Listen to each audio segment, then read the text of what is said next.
Hello friends, welcome to my channel. Today we are going to talk about Cancer Ascendant and how the month of October 22 is going to pan out for the Cancer Ascendant people.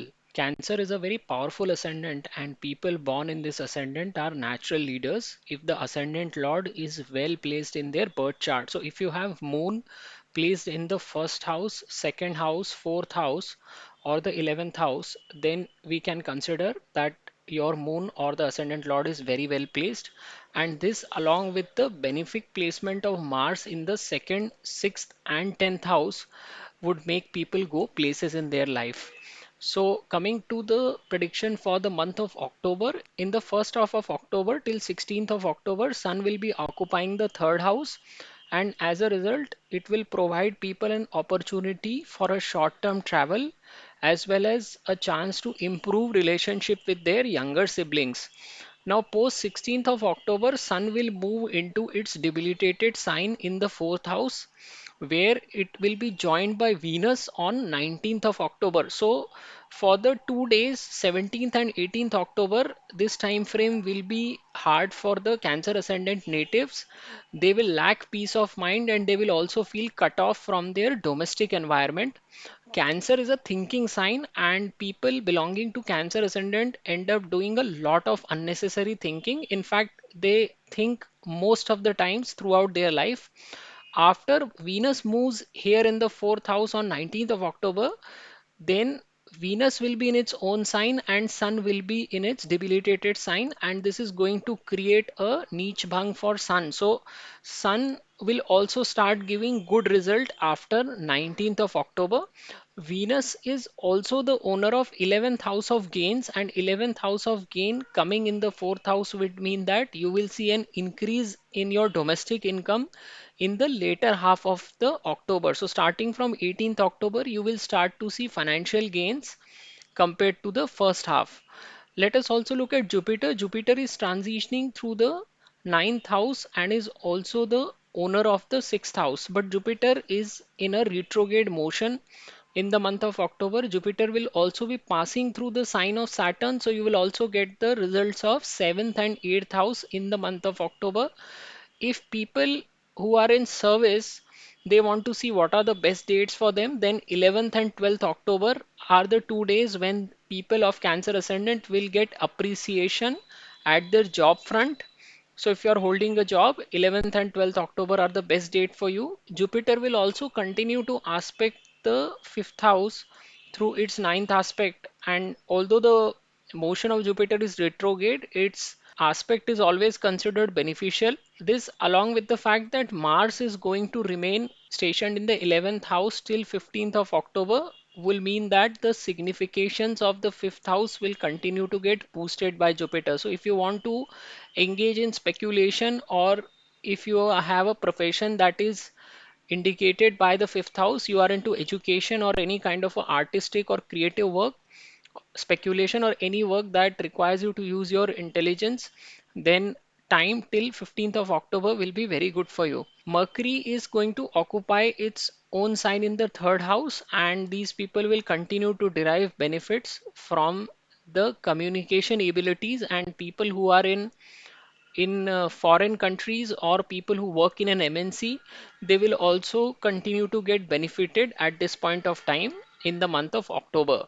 Saturn is posited in the seventh house, and Saturn is also retrograde in the month of October. So this seventh house position will continue to make your married life monotonous, and this Saturn will also delay the marriage of people who are unmarried. So if you are a Cancer ascendant and right now unmarried, then unless Saturn moves from here, it is going to create an impediment in your marriage. After Saturn moves to the eighth house in January 2023, only then your probability of getting married is going to be boosted. Mars is occupying 11th house till 15th of October, and after 15th it will move to the 12th house. So Mars is a highly benefic planet for the Cancer ascendant people because it owns a quadrant which is the 10th house and a trine which is the 5th house, and it is a highly benefic planet. So people who have career that are related to the 5th house, because Mars is the owner of the 5th house, they will experience difficulty after Mars moves to the 12th house. So later half of the October month will be hard for people who do the professions that are related to fifth house, though aspect of Jupiter will continue to help them, but the first half of October will be much beneficial to them compared to the second half. And people who are in speculation also, the best time frame for them will be from 12th to 14th of October. Once this Mars moves to the 12th house, it would mean then the 10th house lord will move to the 12th house. So people who are looking for opportunities in the foreign country, remember Rahu is right now transitioning through your 10th house, and Rahu is also an indicator of things that are all foreign, and the 10th house lord will also move to 12th after 15th of October. So there are golden opportunities for you to move to a foreign country and make large gains out of it, especially if you are undergoing a Mars MD or a Rahu MD, then the probability of you moving to a foreign country will boost up to a very high level. As I said earlier, Rahu in the 10th house would mean that you will continue to stamp your authority at the workplace. Such position of Rahu ensures that native does anything possible in the book in order to progress at their work front. And this Rahu has the capacity to take you very high in your professional field till it occupies this house. So Rahu will continue to stay here till November 23, and it will make sure that it will give you at least one substantial jump in your workplace. And if you're undergoing Rahu's Mahadasha, then this will benefit you even more. Now, there are certain dates in a month when a person needs to be very cautious. These are the dates when moon moves through your 6th, 8th, and 12th house. So, for Cancer ascendant people, these dates in the month of October are 2nd and 3rd of October, 6th and 7th October, 15th, 16th, and 17th October, and 29th and 30th of October. So, these are the days when one should postpone any kind of a key decision making. Overall, if you look at the month of October, it will prove to be beneficial, especially if you are career oriented and if you are looking for an opportunity to move to a foreign country, then this month may turn out to be very good for you. So overall, this is the summary for Cancer Ascendant people. If you have liked my video, please do subscribe to my channel, and thank you very much for watching. नमस्ते दोस्तों, मैं प्रसाद जोशी अपने channel में आपका स्वागत करता हूं। आज हम जानने का प्रयत्न कर रहे हैं कि अक्टूबर 2022 का महीना कर्क लग्न वालों के लिए किस तरह से साबित होगा। देखिए, कर्क लग्न एक बहुत ही महत्वपूर्ण और बहुत ही शक्तिशाली लग्न है 12 लग्नों में, क्योंकि चंद्र इस लग्न का स्वामी होता है, और अगर चंद्र का प्लेसमेंट अच्छा हो लग्न कुंडली में, यानी वो प्रथम भाव में, द्वितीय भाव में, चतुर्थ भाव में या 11वें भाव में बैठा हो और उसके ऊपर गुरु या शुक्र का अच्छा प्रभाव पड़ रहा हो, तो व्यक्ति की मानसिक कैपेसिटी, सोचने की क्षमता चीजों की बहुत मजबूत होती है। और कर्क लग्न में चंद्र ही आपका लग्न स्वामी भी होता है, तो शरीर और मन दोनों को कारक चंद्र ही होता है। तो अगर अकेला चंद्र अच्छा प्लेसमेंट हो तो भी कर्क लग्न वाले लोग जीवन में काफी तरक्की कर पाते हैं। इसके अलावा अगर मंगल की भी पोजीशन लग्न कुंडली में अच्छी हो, यानी द्वितीय, छठे या 10वें भाव में बैठा हो, तो इन लोगों की तरक्की के सब तरह के दरवाजे खुल जाते हैं, लोग जीवन में बहुत आगे जाते हैं। अभी अगर हम अक्टूबर महीने की बात करते हैं, तो प्रथम भाव में अक्टूबर के 16 अक्टूबर तक सूर्य तृतीय भाव में विद्यमान रहेंगे। सूर्य द्वितीय भाव के स्वामी बनते हैं, तो द्वितीय भाव का तृतीय भाव में जाना यानी कि पैसे की आमदनी होना भी होता है। और अगर आप कोई भी छोटा ट्रैवल करते हैं, शॉर्ट टर्म ट्रैवल, तो भी उससे आपको फायदा होगा। ये सूर्य आपको ये मौका भी दे रहा है कि आप अपने छोटे भाई बहनों के साथ अपने संबंधों में सुधार करें। 16 अक्टूबर के बाद सूर्य तुला राशि में स्थानांतरण कर जाएगा चतुर्थ भाव में, और तुला सूर्य की नीच राशि है। तो यहाँ पे 17 और 18 अक्टूबर को 2 दिन ऐसे रहेंगे जब आपकी मानसिक शांति में बहुत खलल पड़ेगा और आपका घर का जो वातावरण है वो भी बहुत अशांत रहेगा। 18 अक्टूबर के बाद जब शुक्र यहाँ पर विराजमान होंगे आके सूर्य के साथ, तो सूर्य का नीच भंग हो जाएगा, क्योंकि ये शुक्र की स्वयं की राशि है और सूर्य की नीच राशि है। तो इसके बाद सूर्य भी आपको अच्छे परिणाम देने लगेगा 18 अक्टूबर के बाद से। तो खाली अगर आप 2 दिन छोड़ दें, 17 और 18 अक्टूबर, तो 19 अक्टूबर के बाद से आपके लिए घर में भी स्थिति अच्छी बनने लगेगी। जो कर्क लग्न के लोग होते हैं बहुत ज़्यादा सोचते हैं, और बहुत अननेसेसरी, जिसको हम सोचना बोलते हैं, जहाँ ज़रूरत नहीं होती वहाँ पे भी सोचते रहते हैं। इनके दिमाग में कुछ ना कुछ हमेशा चलता रहता है। तो अगर ये लोग इस आदत को छोड़ने का प्रयत्न करें तो ये लोग बहुत अच्छा कर सकते हैं जीवन में। यहाँ पे शुक्र जब मूव कर जाएंगे चतुर्थ भाव में, तो शुक्र कर्क लग्न वालों के लिए 11वें भाव के भी स्वामी बनते हैं। तो 11वें भाव का जब भी चतुर्थ भाव से स्थानांतरण होता है तो व्यक्ति को हमेशा आय होती है, आमदनी होती है। तो यहाँ पर लाभ स्थान का स्वामी चतुर्थ भाव से जा रहा है, तो जो भी सेकंड हाफ है अक्टूबर का, उसमें व्यक्ति की आय में बहुत इजाफा होगा, क्योंकि द्वितीय जो सूर्य हैं और 11वां यानी एकादशेश, ये दोनों का एक साथ संबंध बनेगा चतुर्थ भाव में। तो दूसरा और 11वां भाव दोनों एक्टिव हो जाएंगे, तो व्यक्ति को द्वितीय भाव में डेफिनेटली अच्छी इनकम होगी अक्टूबर के महीने में।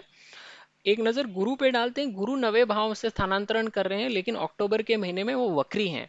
गुरु 6वें भाव के भी स्वामी बनते हैं। 9वें भाव में वक्री हो जाने की वजह से जो लोग सर्विस में हैं उनको जितने फायदे पिछले महीने में मिले थे सितंबर में, वो इस बार नहीं मिलेंगे।